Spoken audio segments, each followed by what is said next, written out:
की वैद्यकाचे उपवर्गीकरणाच्या बाबतीमध्ये ते रद्द बाबतीमध्ये एक आलोचना असून तुम्हाला नावे काय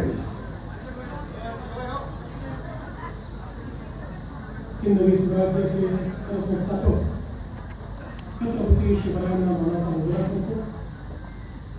भारतीय राज्यघटनेचे शिल्पकार भारतरत्न डॉक्टर बाबासाहेब आंबेडकर याला मानवंदना अर्पित करतो. आणि आज त्यांच्या दशकपूर्तीच्या निमित्ताने आपण त्यांचा सत्कार करण्याकरता या ठिकाणी उपस्थित आहोत. त्यांचे सत्कार मूर्ती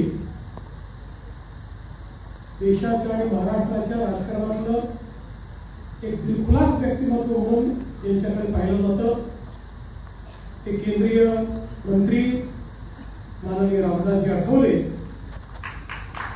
आणि त्यांना अतिशय सक्षमपणे साथ देणाऱ्या सीमाताई आठवले, मंचावर उपस्थित असलेले ज्येष्ठ मंत्री छगन भुजबळ साहेब, अध्यक्ष राहुल नार्वेकरजी, उपाध्यक्ष अण्णा बनसोडेजी, आमदार प्रवीण दरेकरजी, अविनाश महातेकरजी, परशुराम वाडेकरजी, सिद्धार्थ कासारे, राजाभाऊ सरोदे, गौतमजी सोनवणे, MS नंदा, काकासाहेब खंबाळकर, सुरेश बारसिंग, डॉक्टर राहुल मोदी, संजय सिन्हा, मंचावर उपस्थित सर्व मान्यवर, या ठिकाणी मोठ्या संख्येने उपस्थित असलेले तर रामदासजींना मनापासून प्रेम करणारे सर्व माझ्या माता भगिनी आणि बंधूंनो, आज खऱ्या अर्थानं अनेक दशक या व्यक्तीने एका विचाराकरता समर्पित अशा पद्धतीचं जीवन जगलं. जनसामान्यांचे नेते म्हणून सातत्याने ज्यांनी आपली राजकीय कारकीर्द या ठिकाणी चालवली असे भारत सरकारचे राज्यमंत्री माननीय रामदासजी आठवले साहेब यांनी मंत्रिमंडळामध्ये 10 वर्ष पूर्ण केल्याबद्दल संपूर्ण महाराष्ट्राच्या वतीनं मी त्यांचं अभिनंदन करतो. आणि ही अपेक्षा या ठिकाणी त्यांनी व्यक्त केली आहे, 10 वर्षांनी तुमचे समाधान नाही, आमचे समाधान नाही, पुढचे 3 वर्ष, त्याच्यानंतरचे 5 वर्ष नंतर ठरवू. अशीच तुमची कारकीर्द ही सुरू राहावी अशा प्रकारची ईश्वरचरणी प्रार्थना देखील करतो. खरं म्हणजे मी ज्यावेळी भारतीय जनता पक्षाचा अध्यक्ष झालो त्यावेळी आठवले साहेब ते नुकतेच महायुतीमध्ये आले होते आणि तेव्हापासून त्यांचा माझा संबंध जुळला. त्याच्या आधी महाराष्ट्रातलं एक मोठं व्यक्तिमत्व, एक नेते अशा पद्धतीने आम्ही आठवले साहेबांना ओळखायचो, पण प्रत्यक्ष त्यांची फारशी माझी ओळख नव्हती.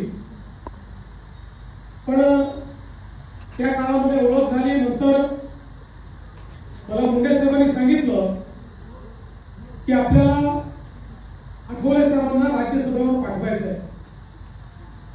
त्यावेळी प्रकाशजी जावडेकर त्या जागेवर होते. मुंडे साहेब, मी दिल्लीला गेलो.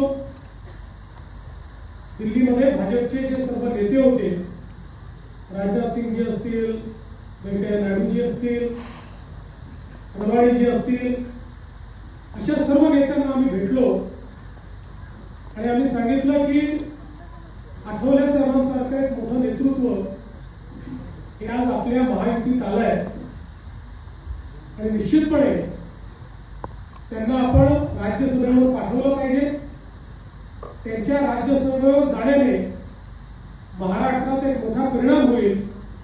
येणाऱ्या लोकसभेमध्ये, त्यानंतर विधानसभेमध्ये निश्चितपणे जो आमचा संपूर्ण आंबेडकरी समाज आहे त्या समाजाच्या मनामध्ये आपल्या महायुतीच्या बद्दल विश्वास देखील तयार होईल. तर मला अतिशय आनंद आहे की त्यावेळी आमच्या वरिष्ठांनी ऐकलं आणि जावडेकरजींना आम्ही सगळ्यांनी सांगितलं, त्यांनी त्या ठिकाणी सहर्ष ऐकलं आणि मग जावडेकरजींच्या जागी रामदासजींना त्या ठिकाणी ती जागा देण्यात आली आणि ते राज्यसभेमध्ये दिले. आणि जसं त्यांनी सांगितलं ते जिकडे जातात तिकडे सत्ता जाते. ते राज्यसभेत गेले उद्धव साहेब 14च्या निवडणुकीमध्ये लोकसभेमध्ये दणदणीत बहुमत घेऊन मोदी साहेब त्या ठिकाणी सत्ता घेऊन आले आणि लगेच विधानसभेमध्ये पुन्हा एकदा आम्ही महाराष्ट्रामध्ये अतिशय चांगल्या पद्धतीनं त्या ठिकाणी निवडून आलो आणि दोन्ही ठिकाणची सत्ता ही भारतीय जनता पार्टी आणि महायुतीला प्राप्त झाली. मला असं वाटतं की या ठिकाणी आठवले साहेबांची विशेषता ही आहे की यांचं व्यक्तिमत्व संघर्षात्मक घडलं. सामान्य घरातला एक तरुण आणि एका चळवळीमध्ये जातो. नामदेव ढसाळ साहेब, दलित पॅन्थर अशा प्रकारची चळवळ की त्या काळामध्ये आपल्या दलित समाजामध्ये विशेषतः नेतृत्व जर प्रस्थापित करायचं असेल तर त्यावेळेच्या परिस्थितीमध्ये संघर्षाशिवाय पर्याय नव्हता. अशा परिस्थितीत ते संघर्षात उतरले आणि मग मराठवाडा विद्यापीठाला भारतरत्न डॉक्टर बाबासाहेब आंबेडकरांचा नामविस्तार करायचा विषय असेल किंवा वेगवेगळ्या प्रकारची आंदोलनं असतील, यामध्ये एक तरुण आणि धडाडीचे नेते म्हणून त्यांनी महत्वाची भूमिका निभावली. एक मोठा संघर्ष उभा केला. सातत्याने लोकाभिमुख अशा पद्धतीनं एक मोठं संघटन उभं केलं आणि म्हणूनच पुढच्या काळामध्ये त्यांना महाराष्ट्रामध्ये मंत्री म्हणून काम करता आलं. लोकसभेमध्ये देखील त्या ठिकाणी ते निवडून गेले. लोकसभेतही त्यांना काम करता आलं. पण हे सगळं करत असताना संघर्षातून जरी त्यांचं नेतृत्व तयार झालं तरी त्यांच्या नेतृत्वात कधी कटुता आली नाही. कुठल्या व्यक्तीबद्दल, कुठल्या पक्षाबद्दल, कुठल्या समाजाबद्दल, कुठल्या धर्माबद्दल कधीच कटुता नाही. तर सगळ्यांना आपलंसं करण्याची एक खुबी ही खरं म्हणजे आठवले साहेबांमध्ये आहे. आणि म्हणून ते कुठल्याही पक्षात असले आणि कोणाच्या युतीत असले तरी सगळ्यांशी त्यांचे संबंध आहेत, सगळ्यांची त्यांची मैत्री आहे आणि सगळ्यांची एक प्रकारे तुझा जिव्हाळा आहे. हे खऱ्या अर्थानं मला असं वाटतं की त्यांच्या एकूणच व्यक्तिमत्वाचं धमक आहे. आपण लोकसभेमध्ये बघितलं, आपण राज्यसभेतही बघतो.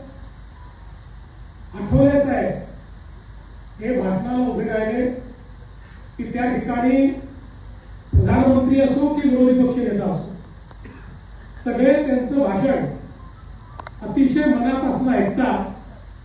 आणि मी तर असं म्हणतो की आता हे राहुल गांधी संसद चालूच देत नाहीये. याच्यावर एक उपाय असा आहे की एक दिवस आठवले साहेबांना भाषणाला जर उभं करून दिलं तर राहुल गांधीच्या पार्टीमध्ये कोणी राहुल गांधीचं ऐकणारच नाही. ते आठवले साहेबांचं भाषण ऐकतील आणि संसद चालायला. त्यामुळे कितीही तणावाच्या परिस्थितीमध्ये आपल्या कुमारदार पद्धतीनं त्या ठिकाणी आपला मुद्दा मांडायचा आणि मुद्दा मांडताना घाबरत नाही, कधी मनात ठेवत नाही. जे पोटात आहे ते ओठात आहे. पण ते सांगण्याची पद्धत अशी आहे की ज्या पद्धतीने कोणाला वाईट वाटतं, ज्याला टोचलं गेलं पाहिजे त्याला योग्य टोचलं जातं, त्याला शाळोडीतले मिळाले पाहिजे त्याला योग्य मिळतात.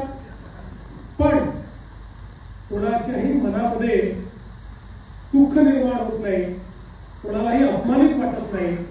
अशा पद्धतीनं त्यांचं या ठिकाणी वक्तव्य असतं. आम्ही इतक्या सभा करतो. मोदीजींच्या सभेच्या वेळी तर आमचा एक नियम आहे. आम्ही आठवले साहेबांना सांगतो, आठवले साहेब तुम्ही भाषण सुरू करायचं आणि मोदीजी येतपर्यंत तुमची गाडी चालू करायची. मोदीजी आल्यानंतर थोडा वेळ बोलायचं आणि मग त्यानंतर तुम्ही थांबायचं. कमीत कमी 20-25 सभा अशा असतील मोदीजींच्या की ज्या सभा आठवले साहेबांनी गाजवल्या आणि त्या सभांमध्ये एक प्रकारे त्या सभांचा जो टोन आहे तो टोन सेट करण्याचं काम हे या ठिकाणी आठवले साहेबांनी केलं. आणि हे सगळं करत असताना सगळ्यात महत्वाची गोष्ट काही असेल तर त्यांनी भारतरत्न डॉक्टर बाबासाहेब आंबेडकर यांच्या विचारापासून कधीही फारकत घेतली नाही. तसुमारी ते इकडे तिकडे झाले नाही. कुठेही असले तरी तोच विचार ठामपणे मांडायचा. आणि मी तर त्याच्यासोबत देशभरात फिरलो. हा असा नेता आहे, आठवले साहेब एक असे नेते आहे, देशातल्या कुठल्याही राज्यातल्या कुठल्याही गावात जा 5-25 लोक त्यांच्या स्वागताला हजर असतात. तिथे जाणार लोक लागले असतात. म्हणजे अनेक पार्ट्या ऑल इंडिया पार्ट्या आहेत, पण त्या ऑल इंडिया आहेत की नाही माहित नाही. पण मी हे नक्की सांगतो, हे खऱ्या अर्थानं ऑल इंडियाचे अध्यक्ष आहे आणि ऑल इंडियाचे लीडर आहे. असं राज्य नाही, असा जिल्हा नाही की ज्या ठिकाणी आठवले साहेबांना मानणारे लोक नाही. खरं तर आम्हाला खूप सोबत काम करण्याची संधी मिळाली.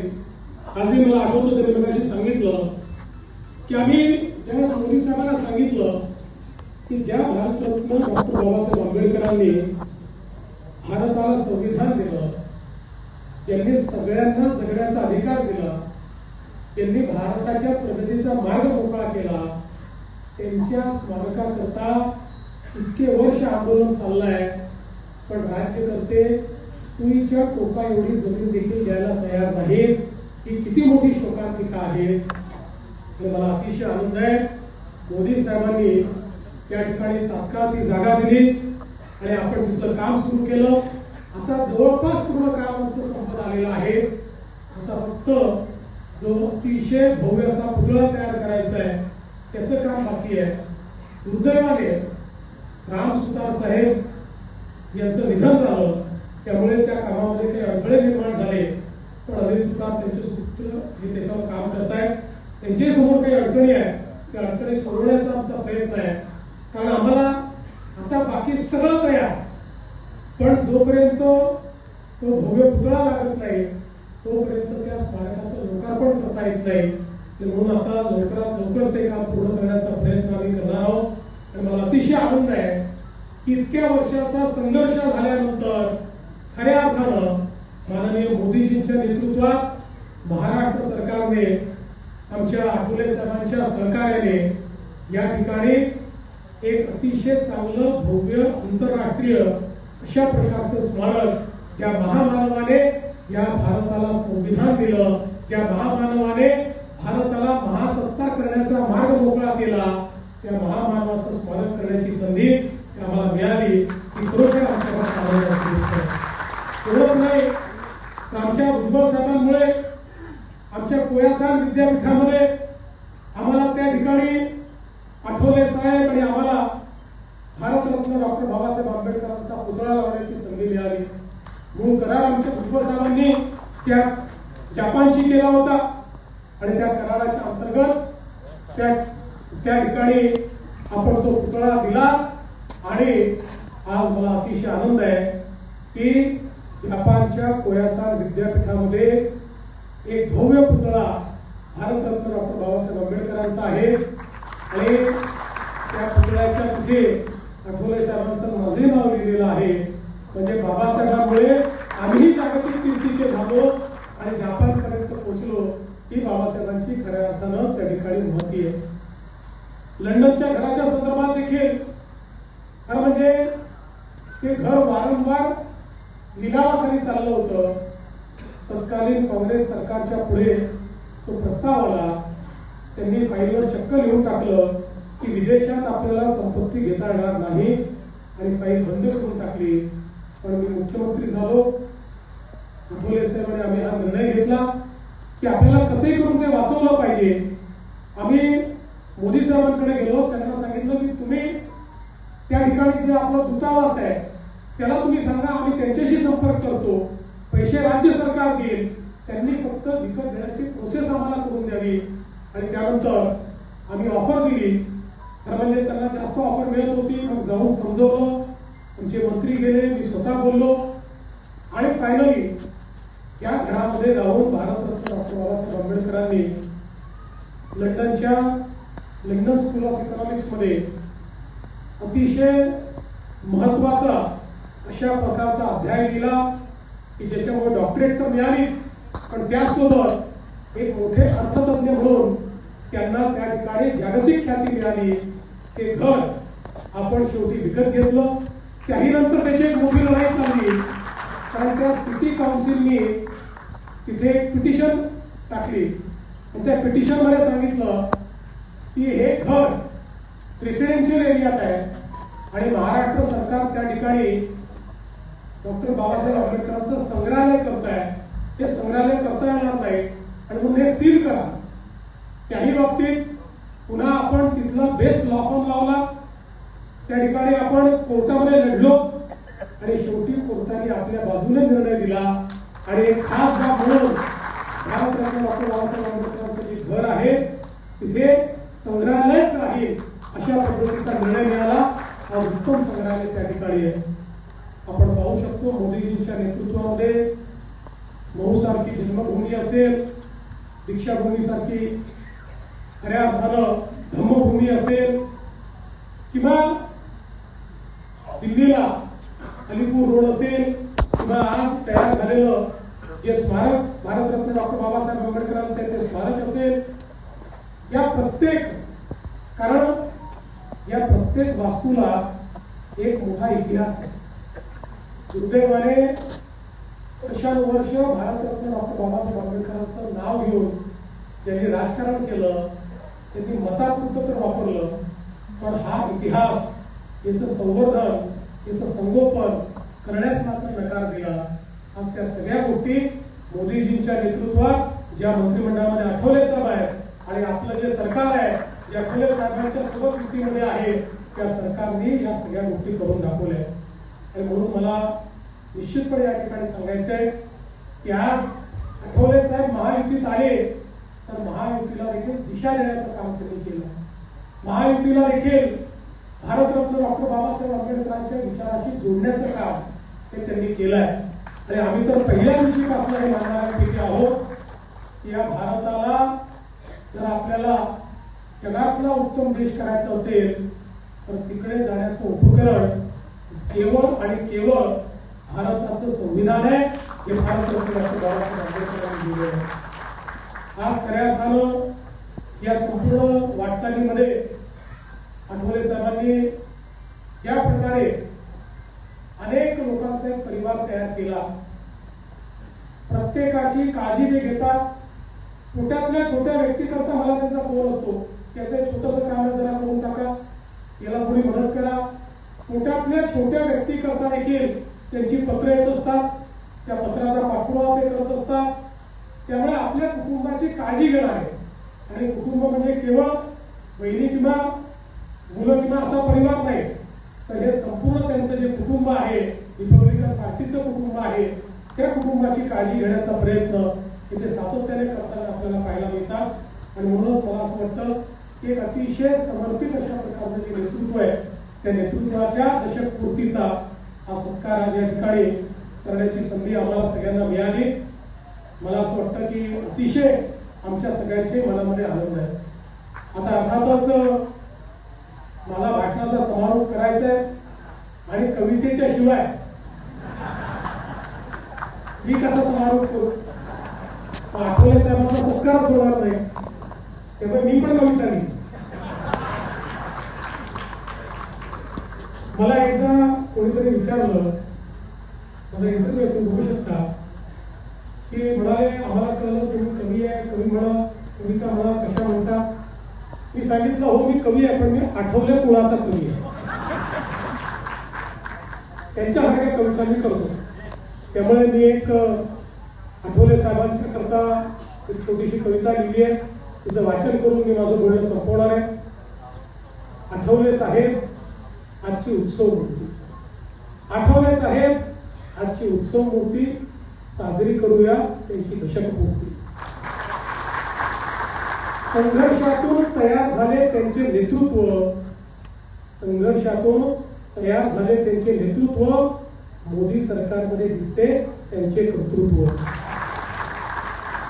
आठवले साहेबांचे दिलखुलास व्यक्तित्व, आठवले साहेबांचे दिलखुलास व्यक्तित्व सर्वांनाच आवडते त्यांचे खुमासदार वक्तृत्व.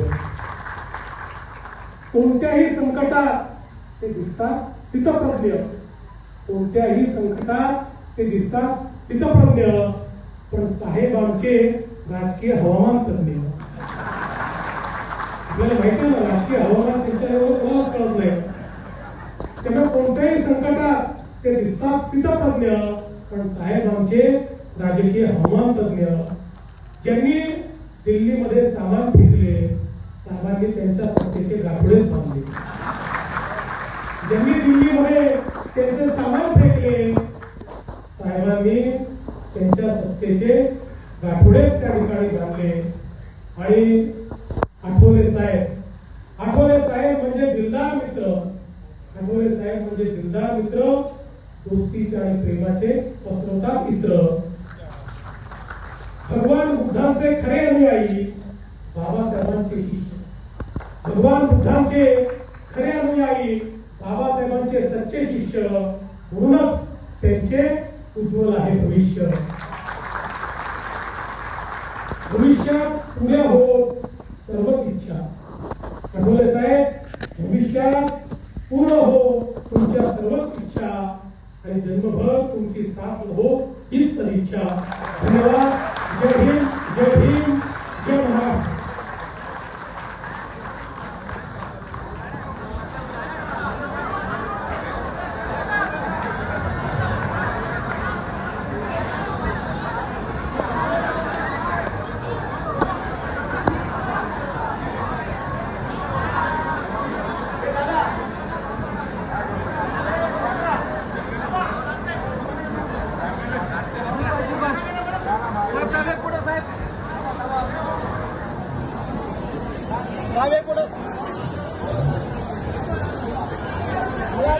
मध्ये काय